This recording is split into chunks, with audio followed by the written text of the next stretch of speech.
வக்கீல் தொழில் இந்த அளவுக்கு தரங்கட்டு போவதை கண்டு நான் வருந்துகிறேன். அதோடு யுவர் ஆனர், குற்றம் சாட்டப்பட்டிருக்கும் இந்த ராஜா உயர்ந்த அந்தஸ்து உள்ள குடும்பத்திலே பிறந்தவர்.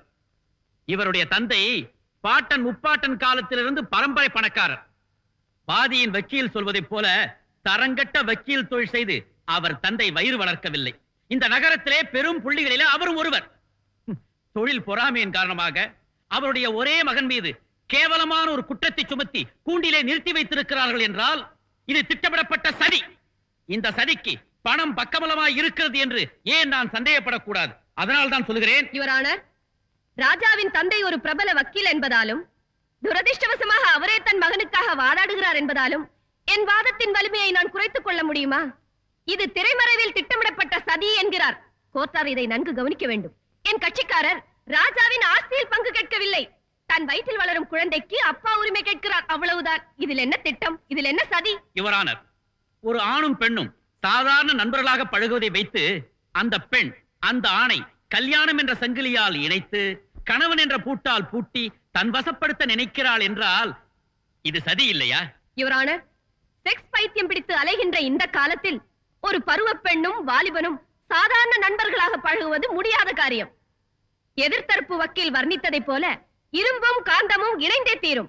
பஞ்சும் நெருப்பும் பத்திக் கொள்ளத்தான் செய்யும். இது இயற்கையின் நியதி. என்றால் என் கட்சிக்காரர் ராதாவை கட்டாயப்படுத்தி கற்பழித்தாரா? அப்படியே கட்டாயப்படுத்தி இருந்தாலும் ஒழுக்க உணர்வும் உறுதியான உள்ளமும் கொண்ட ஒரு பெண்ணால் தன் கற்பை எப்படியும் காப்பாற்றிக் கொள்ள முடியும். யுவர் ஆனர், அப்படி ஒரு மான போராட்டத்திலே ராதா ராஜாவை கொலை செய்திருந்தால் கூட நான் பாராட்டி இருப்பேன். இரண்டு திருடர்கள் ஒன்று சேர்ந்தால் கொள்ளையடித்ததில் ஆளுக்கு பாதி. இரண்டு வியாபாரிகள் கூட்டு சேர்ந்தால் லாபமோ நட்டமோ தலைக்கு பாதி. ஆனால் திருமணத்துக்கு முன்பு ஒரு ஆணும் பெண்ணும் இணைந்து உடலுறவு கொண்டால் அதற்கான தண்டனையும் அவமானமும் பெண்ணுக்கு மட்டும்தான். தவறு செய்த ஆண்கள் தப்பித்து விடுகிறார்கள். இன்பத்தில் பங்கு கொள்ளும் ஆண்கள் பாவத்தில் மட்டும் ஏன் பங்கு கொள்வதில்லை? இது கடவுளை கேட்க வேண்டிய கேள்வி. உடல் உறவின் காரணமாக பெண்களுக்கு மட்டும்தான் தாய்மை அடையும் தன்மை இருக்கிறது.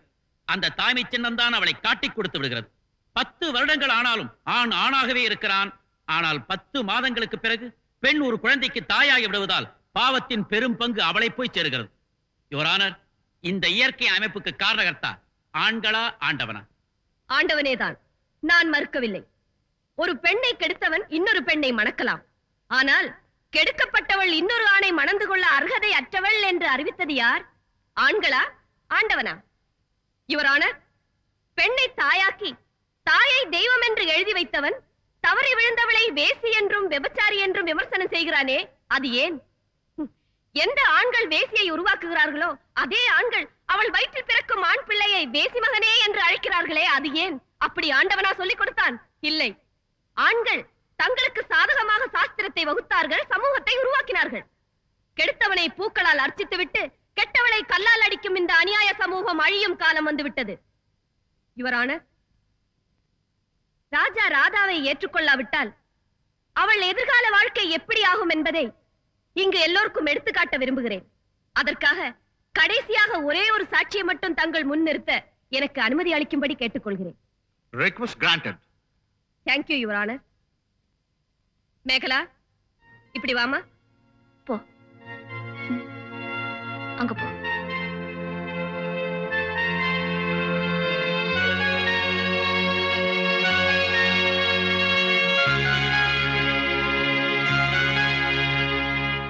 யுவர் ஆனர், இந்த குழந்தை ஒரு கொடிய ஆணுக்கும் கோழை பெண்ணுக்கும் பிறந்தவள்.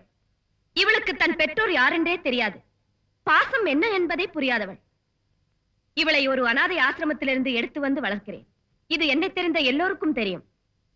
யுவர் ஆனர், என் கட்சிக்காரர் ராதா தன் குழந்தையின் எதிர்கால வாழ்வு இப்படி ஆகிவிடக் கூடாது என்பதற்காகத்தான் நீதிமன்றத்துக்கு வந்திருக்கிறாள்.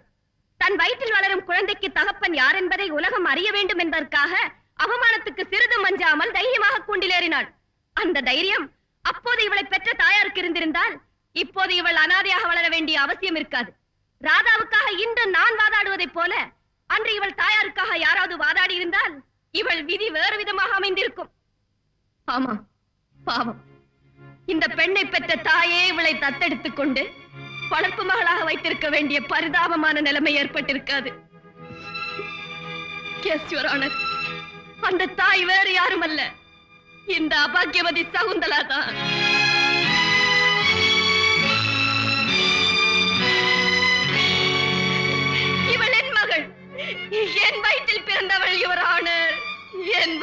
பிறந்தவள்.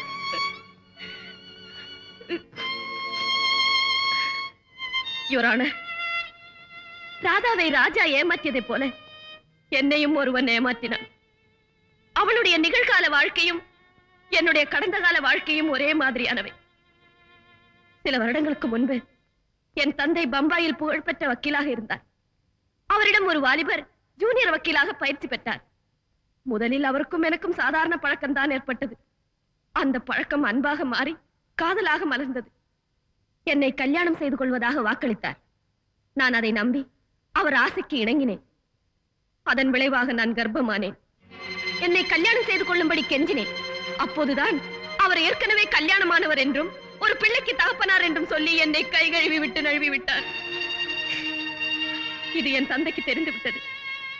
நான் கர்ப்பமாக இருப்பது உலகத்துக்கு தெரிந்து விட்டால் எனக்கு கல்யாணமே ஆகாமல் போய்விடுமே என்று பயந்து என்னை ஒரு கிராமத்திற்கு அழைத்து சென்றார். என் பிரசவத்திற்காக ஒரு மருத்துவமனையில் சேர்த்தார். மயக்கம் தெளிந்து நான் கேட்ட பொழுது குழந்தை இறந்தே பிறந்தது என்று சொன்னார்.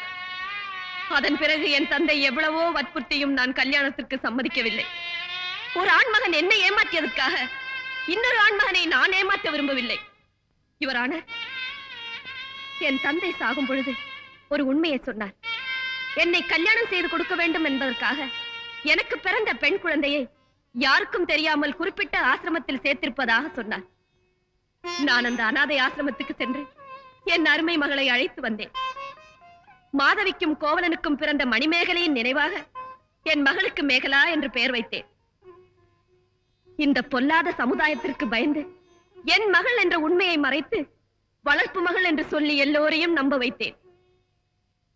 என்னை பாசமுடன் அம்மா என்று அழைக்க வேண்டிய என் அன்பு மகள் மேடம் என்று கூப்பிடுவதை கேட்டு என் உள்ளம் குமுறிக் கொண்டிருக்கிறது.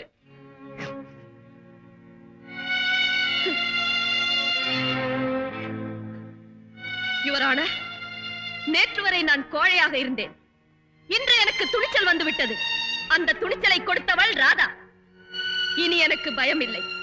என் பெண்ணை என் வயிற்றில் பிறந்த மகள் என்று உலகத்துக்கு தெரிவித்து விட்டேன். இத்தனை வருஷமாக என் இதயத்தை அழுத்திக் கொண்டிருந்த பாரத்தை இப்போது இறக்கி வைத்து விட்டேன். யுவரான, எந்த முகூர்த்தத்தில் என் தந்தை எனக்கு சகுந்தலா என்று பெயர் வைத்தாரோ அந்த சகுந்தலையின் கதி எனக்கும் ஏற்பட்டு விட்டது. அந்த சகுந்தலையாவது கடைசியில் தன் கணவரோடு சேர்ந்து விட்டாள். ஆனால் இந்த சகுந்தலைக்கு கணவரே இல்லை என்றாகிவிட்டது. யுவரான, இந்த சகுந்தலையை காதலித்து கர்ப்பமாக்கி கைவிட்ட அந்த துஷ்யந்தன் இதோ இந்த டைகர் தயாநிதிதான்.